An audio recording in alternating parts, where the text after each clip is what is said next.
வணக்கம். எடப்பாடி பழனிசாமி அதிமுகவோட ஒரு புதிய கட்சி கூட்டணிக்குள்ள வரும்.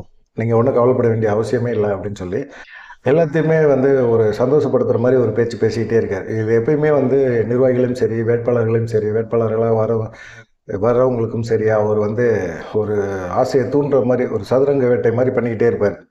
இப்போ விருப்ப மனு தாக்கல் பண்ணவங்கள்ட்ட நேர்காணல் நடத்துகிறாரு. நேர்காணல் நடத்துகிறவங்கள்ட்ட அவங்கள்ட்ட எவ்வளோ செலவு பண்ணுவீங்க, தொகுதியில் உங்களுக்கு என்ன செல்வாக்கு, தொகுதியில் நல்ல பேர் இருக்கா, அதிமுக அங்கே வெற்றி பெற வாய்ப்பு இருக்கா, இப்படி எல்லாத்தையும் கேட்டால் பரவாயில்ல, எவ்வளோ கோடிகளை உங்களால் செலவு பண்ண முடியும் அப்படிங்கிற மாதிரி இருக்கார். கோடிகளை செலவு பண்ணுறது இருக்கட்டும், இன்றைக்கி அதிமுக எப்படி இருக்குது, தனிப்பெரும்பான்மையில் ஜெயிக்க முடியுமா, அதிமுக தனிச்சு நின்றா கூட ஜெயிக்க முடியுமா அப்படிங்கிற பார்த்தாங்கன்னா இல்லை. கூட்டணி பலம் வேணும். கண்டிப்பாக திமுக போல ஒரு கூட்டணி பலம் வேணும். வர்ற கூட்டணிகளும் இவங்க வராங்க அவங்க வராங்க அப்படின்னு சொல்லி கூட்டணிகளை சேர்த்தாலும் வாக்கு சதவீதம் அதிகம் உள்ள கட்சிகளோட கூட்டணி வைக்கிறது தான் எடப்பாடி பழனிசாமிக்கு புத்திசாலித்தனம். வாக்கு சதவீதம் அதிகம் உள்ள கட்சிகள் அவங்க எதிர்பார்க்குற தொகுதிகளை கேட்பாங்க. இப்போ தேமுதிக இருக்காங்க அப்படின்னா என்ன வாக்கு சதவீதம் அப்படிங்கிற கேள்வியெல்லாம் விட்டுட்டு அவங்களுக்கான பலம் தமிழ்நாடு ஃபுல்லாக இருக்குது. அதனால பார்த்தீங்கன்னா அவங்க கேட்குற ஒரு 30 தொகுதி கேட்குறாங்க அப்படின்னா எடப்பாடி பழனிசாமி அதை கன்சிடர் பண்ணணும். நான் அதிமுக மிகப்பெரிய இயக்கம், மாபெரும் இயக்கம், இந்த இயக்கம் தனிச்சு கூட போட்டி போட்டால் கூட வெற்றி பெறும், 170 தொகுதி 150 தொகுதியில் நாங்கள் போட்டி போடுவோம் அப்படின்னு சொல்லிட்டுலாம் இருக்க முடியாமல் கூட்டணிகளுக்கு பிரித்து கொடுத்து தான் ஆகணும். கூட்டணிகளுக்கு பிரித்து கொடுத்தா கூட்டணி ஆச்சு அப்படிங்கிற ஒரு பயமும் அவருக்கு வந்துருச்சு. என்ன பண்ணுறது அப்படிங்கிற மாதிரி தெரியல. இப்போ என்ன செய்கிறாரு, அதிமுகவில் ஒரு புதிய கட்சி வருது அப்படிங்கிற மாதிரி விருப்ப மனு கொடுத்தவங்கள்ட்ட நேர்காணல் நடத்தும் போதும் பேசினார். இப்போ பார்த்திங்கன்னா செய்தியாளர் சந்திப்புலையும் அதை தான் சொல்கிறாரு. யாரை வச்சு மனசில் வச்சு இவர் பேசுகிறாரு. தேர்தலுக்கு முன்னாடி கூட்டணி கட்சிகளோட மாற்றங்கள் நிறைய மாறும், அரசியல் நிலவரங்கள் மாறும், பரபரப்பு, எதிர்பார்ப்பு, இதெல்லாம் நிறைய விஷயங்கள் இருக்கும். அடிக்கடி ஒரு ட்விஸ்ட்டு அடிக்கடி நடந்துக்கிட்டே இருக்கு. அப்படி ஒரு ட்விஸ்ட் எடப்பாடி பழனிசாமி சொல்கிறாரு. எடப்பாடி பழனிசாமி சொல்கிறது இது வரைக்கும் ஏதாவது நடந்திருக்கா? நம்ம சொல்கிறது தான் எல்லாருமே கமெண்டில் சொல்கிறீங்க. இது வரைக்கும் நீ சொன்னது எதுவுமே நடக்கலையே அப்படிங்கிற மாதிரி பேசுகிறீங்க. எடப்பாடி பழனிசாமி சொன்னது ஏதாவது நடந்துருச்சியா? நடக்கலை இல்லை. அப்புறம் ஏன் என்கிட்ட மட்டும் கேள்வி கேட்குறீங்க அப்படிங்கிற மாதிரி ஒரு இது இருந்தாலும் எடப்பாடி பழனிசாமி நம்மளை மாதிரி தான் பேசுகிறாரு அப்படிங்கிற மாதிரி தான் இருக்குது. சரி, அந்த புது கட்சி யார் அப்படிங்கிற ஒரு கொஸ்டின் எல்லாத்துக்குமே இருந்தது. இப்போ என்னன்னு கேட்டிங்கன்னா, புது கட்சி ஒன்று வருது அப்படின்னு சொல்லிட்டார், அவ்வளோதான். யார் இப்போ ஜான் பாண்டியன் ஒருத்தர் தான் நாங்கள் திமுகவோட கூட்டணி பேச்சுவார்த்தை நடத்தலை, அதிமுகவோட கூட்டணி பேச்சுவார்த்தை நடத்துகிறோம் அப்படின்னு சொன்னவர் ஜான் பாண்டியன் மட்டும்தான். இப்போதைக்கு இருக்க சூழ்நிலையில் அவர் மட்டும்தான் அதிமுகவோட பேச்சுவார்த்தை நடத்துகிறேன்னு சொல்லியிருக்காரு. அந்த கட்சியாக இருக்கலாம். ஆனால் இவர் சொன்ன விதம் இருக்குல்ல, அதிமுக தொண்டர்கள் மத்தியிலும் நிர்வாகிகள் மத்தியிலும் எப்படி ஏற்படுத்திருக்குன்னா, அந்த புதிய கட்சி தாவேகாவா இருக்கும் அப்படிங்கிற ஒரு நம்பிக்கை ஏற்படுத்துகிற மாதிரி அவர் பேசியிருக்காரு. ஏன்னா தாவேகாவுக்கு ஜனநாயகம் படத்துக்கு ஒரு சிக்கல், தணிக்கை குழு கொடுக்குற நெருக்கடி, 21ஆம் தேதி நீதிமன்றத்தில் அது தொடர்பான வழக்கு வருது.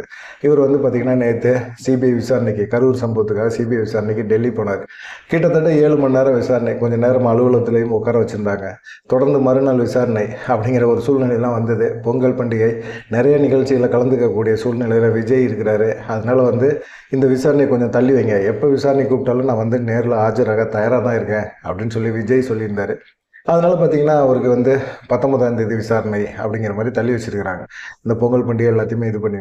இப்போ என்னென்னா எடப்பாடி பழனிசாமிக்கு என்னென்னா, பாஜக எப்படியாவது விஜய ஜனநாயக அந்த நெருக்கடி, அப்புறமா சிபிஐ விசாரணை அப்படிங்கிற ஒரு விஷயத்தையும் ரெண்டையுமே கம்பைன் பண்ணி எப்படியாவது விஜய நம்ம அதிமுக கூட்டணிகளை கொண்டு வந்துடுவாங்க அப்படிங்கிற ஒரு எண்ணத்தில் இருக்காங்க. அதெல்லாம் ரைட்டு, அதிமுக கூட்டணிக்குள்ளே வர்றாரு அப்படின்னு சொன்னாலும் இவர் முதலமைச்சர் வேட்பாளராக விஜய் எடப்பாடி பழனிசாமி ஏற்றுக்க முடியுமா, இல்லை எடப்பாடி பழனிசாமி முதலமைச்சர் வேட்பாளராக விஜய் ஏற்றுக்க முடியுமா? எப்படி அவர் அரசியலில் புதுசுங்க, நான் அரசியலில் பள்ளம் தண்ணி கொட்ட போட்டவங்க, நான் முதலமைச்சராக இருந்தவங்க அப்படின்னு எடப்பாடி பழனிசாமி சொல்லலாம். அரசியலில் இருந்தார், ரைட்டு. செல்வாக்கோடு இருந்தாரா அது தெரியாது. ஆனால் சசிகலா தான் அவரை முதலமைச்சராக்குனாங்க. மக்களால் தேர்ந்தெடுக்கப்பட்ட அவர் முதலமைச்சராக இருந்தாரா? அதெல்லாம் கிடையவே கிடையாது. அப்படிப்பட்ட ஒரு சூழ்நிலையில் அவர் எப்படி முதலமைச்சர் வேட்பாளரை ஏற்றுக்க முடியும்? இன்றைக்கி யாருக்கு அதிக செல்வாக்கு இருக்குது? மக்கள் செல்வாக்கு யாருக்கு இருக்குது? விஜய்க்கு இருக்கா, எடப்பாடி பழனிசாமிக்கு இருக்கா அப்படிங்கிற ஒரு கோணத்தில் தாவேகாவும் யோசிக்கும், பாஜகவும் யோசிப்பாங்க. இப்போ ஒருவேளை கூட்டணிகளை கொண்டு வந்துட்டாங்க அப்படின்னா பாஜக அதிமுகக்குள்ளே தான் குழப்பங்கள் அதிகமாகுமே தவிர தாவேகாவுக்குள்ள குழப்பங்கள் வர்றதுக்கு பெரிய விஷயங்கள் கிடையாது. அதே போல் பாஜக தாவேகா கொடுக்குற முக்கியத்துவத்தை எடப்பாடி பழனிசாமிக்கு கொடுக்க மாட்டாங்க. அப்படின்னா முதலமைச்சர் வேட்பாளராக விஜயை ஏற்றுக்கிறது தயாராக இருப்பாங்க. அதிமுக கண்ணாப்புண்ணான்னு உடைக்கிறதுக்கான வேலைகளை இறங்குவாங்க. ஆனால் எடப்பாடி பழனிசாமி என்ன செய்கிறாரு அப்படின்னா, இவ்வளோ நெருக்கடிகள்லாம் கொடுக்குறாங்க விஜய்க்கு, இவ்வளோ நெருக்கடிகள்லாம் அவர் சமாளிக்க மாட்டார். கண்டிப்பாக வந்து அதிமுக பாஜக கூட்டணிக்குள்ள வந்துடுவார். நம்மளும் அதை தான் எதிர்பார்த்துருக்கோம். ஆரம்பத்தில் நம்ம வந்து அமித்ஷாவோட கூட்டணி வைக்கும்போதே இந்த விஷயத்த சொல்லி தான் கூட்டணியாக வச்சோம். அதனால் விஜய் வந்து நம்ம கூட்டணிக்குள்ள வந்துடுவார் அப்படின்னு சொல்லி எல்லாத்துக்கிட்டையும் பேசிகிட்டு இருக்கிறார். நேர்காணல் வரவங்களுக்குலாம் எடப்பாடி பழனிசாமி அட்வைஸ் பண்ணிகிட்டு இருக்காரு. விடுங்க, ஜெயிச்சிருங்க, நீங்கள் ஜெயிச்சு நீங்கள் எம்எல்ஏ ஆகி நீங்கள் மேலே வந்த பிறகு, நான் முதலமைச்சர் ஆன பிறகு உங்களை அமைச்சராக்கிடுவேன். வர்ற வேட்பாளர்கள் எல்லாத்துக்கும் அதுதான் பதில். அதனால் வந்து அந்த வேட்பாளராக போகிறாங்கல்ல, விருப்ப மனு கொடுத்தவங்க, அவங்களுக்கெல்லாம் சந்தேகம் இருந்துக்கிட்டே இருந்திருக்கு. கோடிக்கணக்கில் பணத்தை கொட்டி சிதைச்சு நம்ம அப்படியே செதற விட்டு ஜெயிக்க முடியாத ஒரு சூழ்நிலை ஆயிடுச்சுன்னா என்ன? நம்ம என்ன தனிச்சா கலங்கான்றோம்? நம்ம வந்து எய்த்தாப்புல திமுக அப்படின்னு சொல்லி ஒரு மிகப்பெரிய ஒரு பூதம் நிற்கிது. இந்த சைடு பார்த்தீங்கன்னா தமிழக வெற்றி கழகம் அது தனியாக இருக்குது. கூட்டணிக்குள்ள வந்தால் போச்சு, வரலைன்னா அவங்க தனியாக சிதைச்சிருவாங்க நம்ம ஓட்டை. நாம் தமிழர் ஏற்கனவே 8% ஓட்டுகளை நார்மலாகவே பிரிச்சுட்டு இருக்காங்க அவங்க. இப்படி எல்லாருமே அவங்க சிதைக்கும் போது என்ன பண்ணுறது அப்படிங்கிற யோசனையில் விருப்பமனு கொடுத்தாச்சு. போய் பார்ப்போம், பேசிட்டு வருவோம்.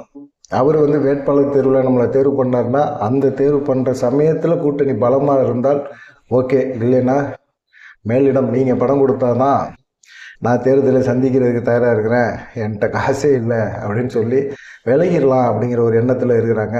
இந்த மாதிரி ஒரு சூழ்நிலை நடக்கும். கடைசி நேரத்தில் எடப்பாடி பழனிசாமி அறிவிக்கிற வேட்பாளர்கள், அதிமுக வேட்பாளர்கள் திமுக வசம் போகிறது கூட வாய்ப்புகள் இருக்குது. அந்த மாதிரி சூழ்நிலையை இவரே ஏற்படுத்திடுவார் அப்படிங்கிற மாதிரி தான் இருக்குது.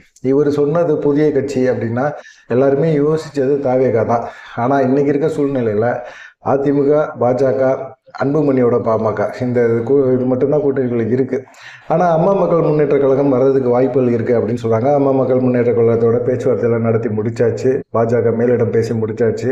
10 தொகுதி, ஒரு ராஜ்யசபா சீட்டு, மத்திய இணையமைச்சர் பதவி அப்படின்னு சொல்லி டிடிவி தினகரன் சில நிபந்தனைகள் விதிச்சிருக்கிறார் அப்படிங்கிற மாதிரி ஒரு தகவல் இருக்குது. ஆனால் அதெல்லாம் ஓகே சொல்லியிருக்காங்க. அதிமுக, அம்மா மக்கள் முன்னேற்ற கழகம் வந்து இந்த என்டிஏ கூட்டணிகளை வருது அப்படின்னா கண்டிப்பாக வந்து அதை வந்து அவருடைய நிர்வாகிகள் தொண்டர்கள் ஏற்றுக்குவாங்களா அப்படிங்கிறது தேர்தல் சமயத்தில் தான் தெரியும். அம்மா மக்கள் முன்னேற்ற கழகத்தில் எடப்பாடி பழனிசாமியை முதலமைச்சராக நாங்கள் ஏற்றுக்க மாட்டோம்னு சொல்லிட்டார். ஆனால் தேர்தல் நெருக்கம், அது இல்லாமல் தேர்தலில் வந்து திமுக வீழ்த்தணும் அப்படிங்கிற நிலைமையில் எதை வேணாலும் செய்யலாம் அப்படிங்கிற மாதிரி எண்ணத்தில் டிடிவி தினகரன் பேசலாம். ஆனால் இது அவருடைய தொண்டர்கள் ஏற்றுக்குவாங்களான்னு தெரியாது.